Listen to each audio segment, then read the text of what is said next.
Hello, everybody. Hey guys, guess what? The Savior's Champion audiobook is live! I am so excited to announce that the Savior's Champion audiobook is officially published and available for purchase. Check it out! That's an order! Tobias's thrilling romantic journey is narrated by voice actor Nick Denton, and I honestly don't have enough nice things to say about him. He is so talented and so funny and just a wonderful human being. I've got his info listed below. You can get the TSC audiobook right now on Amazon, iTunes, and Audible. So do the thing. Just buy it. Just buy it. But Jenna, I don't even know if I like audiobooks or if I can afford it. Well, that don't matter, bitch! If you create a new account on Audible, you can get your first audiobook for free. And guess what? That audiobook can be the Savior's Champion. Get that shit for free. The link is listed below. Don't make me say it again. I've also got a giveaway going down in honor of my audiobook release. I will be listing all the details at the end of this video, so be sure to stick around because you could win a ton of shit. First, I wanted to do a special topic today in honor of this momentous occasion. During the month of February, I released a ton of romance-themed videos, and the most popular question I received was, where are the romance tropes, sis? If you've been following me for a while, then you know that I made a video all about romance tropes that I hate years ago. It was one of my very first videos, and I haven't watched it in approximately a century. I honestly have no idea what I listed, so why not make a part 2, new and improved rant of all the romantic tropes that make me want to throw the book at the wall, and then out the window, and then in the trash. Quick disclaimer, I'm going to avoid the most common romantic tropes like love triangles, insta-love, and alpha douches, because I feel like they're kind of implied. Anyone with half a brain cell doesn't like these tropes. Instead, I'm focusing on the tropes that have come up in my most recent reads, and I wish they hadn't. Will there be repeats from my first video? Will all the tropes be different? Let's find out now! Number 1, no first kiss. I don't mind not getting a sex scene. In fact, there are many books where I do not, under any circumstances, want a sex scene. But if you don't give me a kiss, specifically the first kiss, I will find you. You little bitch. Look, I'm not unreasonable. I will slog through 1 or 2 books to get this kiss, but you better deliver. And it better be good. I want details. And if the first kiss happens off page, I swear to God, I don't care if this is the best book I've ever read. You ruined it. We see the 10th kiss or the 100th kiss, but not the first kiss? That is cruel, it's unacceptable, and I will not allow it. Number 2, lust times 10,000. Lust at first sight is totally a thing for plenty of allosexual people. I get it. But sometimes writers take it way over the top, like mile-long boners or rivers pouring out of vajoodles. The instant I saw her, I had to physically restrain myself from mounting her. What the hell is going on? And sometimes it's not these over-the-top lust descriptions that give me pause, it's the little details. He stepped toward her, and her nipples got hard. He stepped towards you. That's all it took. Is this like a foot thing? Hey, I'm not judging. And how do these women know that their nipples got hard? I don't notice when that shit happens. Is she just staring down at her braless chest? Are her nipples so long and pointy that she can feel the pressure change against her shirt? These are the questions that keep me up at night. Number 3, condescending pet names. I love pet names, especially between romantic partners, but I cannot stand it when the love interest gives the main character an annoying pet name right when they meet just to be a dick. Hey princess, what's up sweetheart? The intention is usually to taunt, but the writer thinks this translates as confident or sexy. Spoiler, it doesn't. Well-adjusted people do not go around giving strangers condescending nicknames just to piss them off. You know who does do that? Catcallers. Hey Luscious, over here! What up, baby cakes? How you doing? Hey Sugar Tits, give me some attention, I feel inadequate. Number 4, painful, bloody virgin sex. If you are a person with a vagina and you are having penetrative sex for the first time, it does not need to be a horror show. Just in case you weren't aware. Hymens are not sheets of flesh. They do not need to be plowed through like a goddamn fortress wall. And yet, that is exactly what so many people write. He thrust through her, breaking through her virginity. First of all, this dude's an asshole. Second, if their partner is even a remotely decent person with any consideration for their pleasure, pain and blood should be negligible. Maybe stop writing piece of shit love interests and start paying attention to basic anatomy. Just a thought. Number 5, slave fic. So slave romance is a thing, apparently. A slave falls in love with their owner.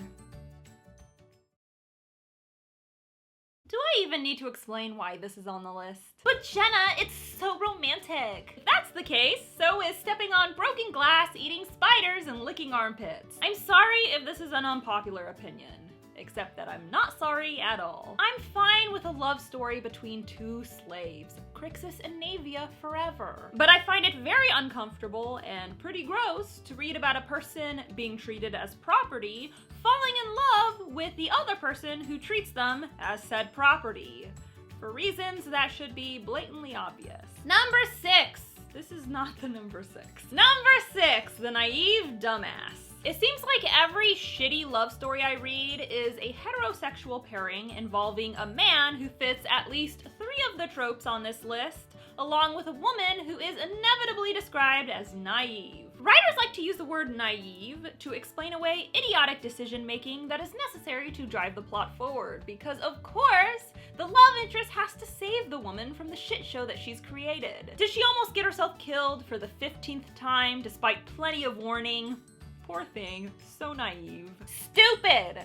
The word is stupid. Naivety means a lack of experience and wisdom. It is not synonymous with being a fucking idiot. And I promise you, it's definitely possible to write a romance featuring a woman with at least half a brain. Number 7, sexy assault. Blurring the lines of consent is not sexy. I don't know why some people think this, and I worry for them. We've all read lines like, he's the kind of man who doesn't take no for an answer. He takes what he wants. Sounds like something a rapist would say. Some writers have gone on record saying that they write love interests like this because they personally feel ashamed of their desires. So if the man takes what he wants, it's not technically their partner's fault. You do realize that by writing this crap, you are only perpetuating the cycle of shame for future generations.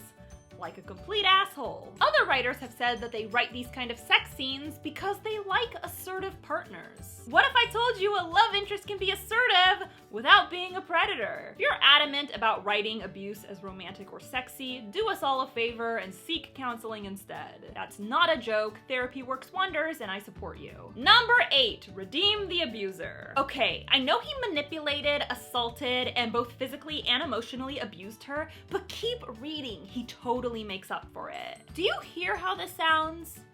Are you listening to the words coming out of your mouth? I know in fiction we're allowed to give way to fantasy, but I genuinely want to know who the hell is fantasizing about this. And I'm not saying abusers can't become better people, but can they do it away from their victims? Can the woman or man in question find someone who treats them right while their abuser gets the help they need? I'm tired of this cliche, mostly because it sends a really unhealthy message to impressionable readers. Is your partner repeatedly hurting you? Stick around, they might change.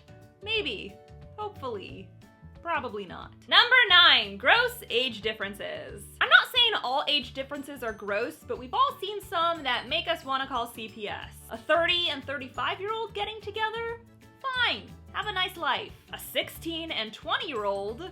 I just threw up right in my mouth. But the age gaps that most throw me for a loop are the ones that span hundreds and thousands of years. She's 21 and he's ancient. What the hell does an ancient man have in common with a 21-year-old woman? I'm 32 and even I look at 21-year-olds as babies. How the hell am I supposed to believe that this 1,000-year-old dude looks at this barely legal woman and says, you know what? She gets me. She gets you hard is what you mean. And what does a young woman want in a grandpa? What are they gonna do together? Play bridge? Drink and sure? Oh wait, I forgot. He's extremely hot and also rich, so personality and common ground are irrelevant. As long as he can buy her pretty things and take her to Pound Town, we're all good. And number 10, who the hell is the love interest? If I'm 100 pages into your book and I still can't tell who the hell we're shipping, we're gonna have issues. She has instant sexual tension with this guy, but she's been in love with this guy since she was a kid. But this chick is constantly flirting with her, but this is the chick that everyone wants her to be with. Why exactly is everyone trying to fuck this annoying one-dimensional character? But Jenna, I'm trying to be sneaky. I don't want the ship to be obvious. Here's the deal. If I can't tell who the love interest is, it doesn't mean that you're subverting tropes or being clever. It means that your characters have no chemistry. Outside of cliches like insta-love, readers can usually tell who the love interest is because the characters vibe, and thus, readers want them to get together. If I don't care who the person ends up with, then the romance you've created is not at all romantic, which kind of defeats the purpose. So that's all I got for you. This is my updated list of romantic tropes that make me long for the sweet release of death. I have no idea if any of the tropes from my first list made it onto this list, but if they did, congrats to all the writers for keeping the shitty romance alive. Friendly reminder, if you want to listen to a dark fantasy romance that doesn't have any of these tropes, and also has a ton of violence, the Savior's Champion audiobook is available right now. I've got the links listed below. If you're new to audiobooks, you can open up an account on Audible and listen to TSC for free today. And you know what they say, free is the way to be. And as I promised, I'm hosting a giveaway. Hooray! As a thank you for all of your love and support, I am giving away a massive fantasy prize pack, including a signed hardback of The Savior's Champion. We've got a TSC swag pack, including a bookmark and a necklace. We've got a fantasy-themed notebook, as well as a fantasy-themed pillowcase and tote bag. This giveaway is open to anyone who purchases the TSC audiobook. It doesn't matter if you use Audible credits and get the book for free.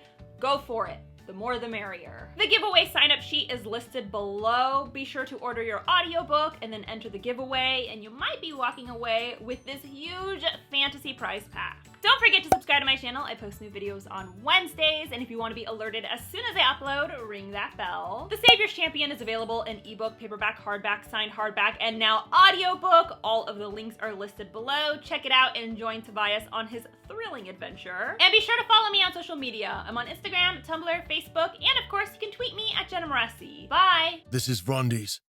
Why the fuck haven't you subscribed to Jenna's channel? Do you really want to face me? If you don't do it, you know what will happen.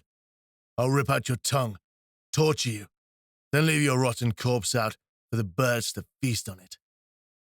Now press the goddamn button. And the bell too.